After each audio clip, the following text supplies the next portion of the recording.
Welcome to part 7 of Prelude to the Revolution. Now we're going to take a look at the First Continental Congress.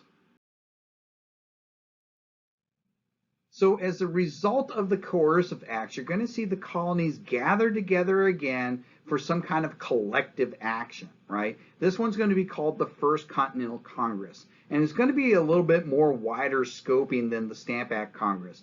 Of the 13 colonies, 12 of them are going to send delegations to Philadelphia on the 5th of September, 1774, and they'll stay in session until October 26th.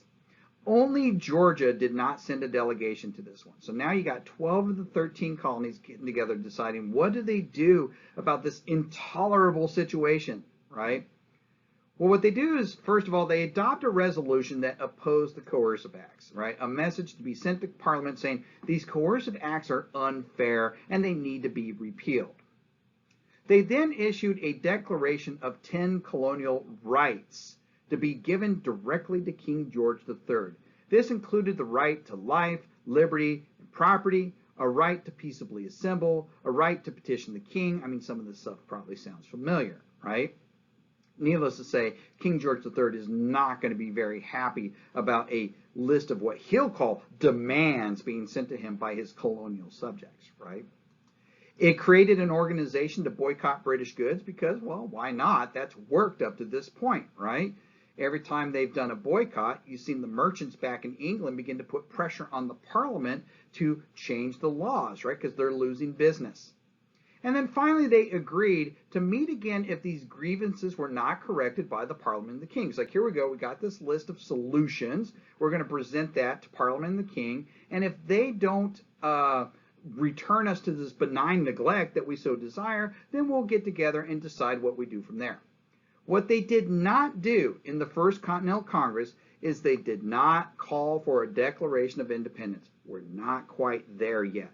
Now, that's not to say that there weren't delegates there who did say we should do that, right? Samuel Adams is there, and he's saying, yeah, we should just cut ties and go alone. But the majority of the people in the First Continental Congress are going to say, hold on, that's too far, that's over the top, that is too radical. We are still good British, loyal British subjects. We just need that return to benign neglect. We just don't feel that the King of the Parliament is treating us fairly.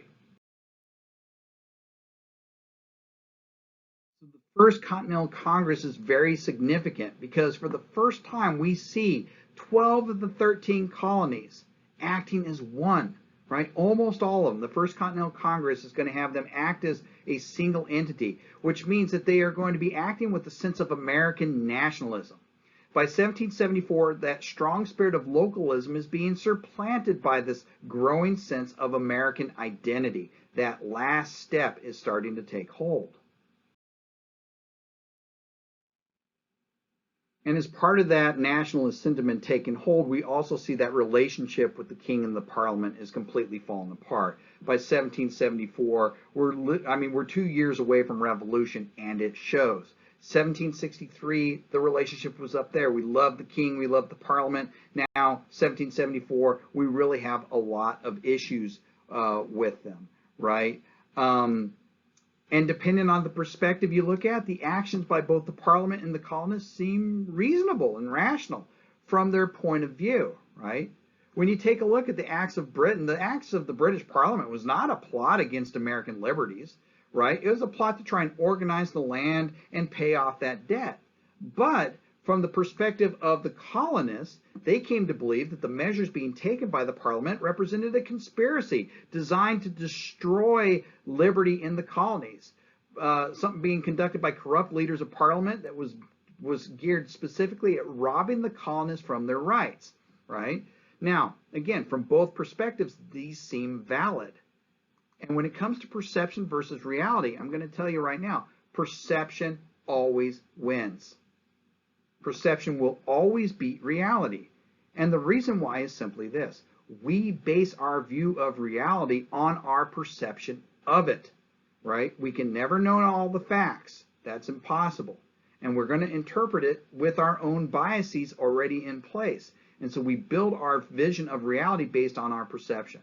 So reality really doesn't matter. It's what our perception of it is that counts. And that's also why that perception over time can change. And therefore the reality will too.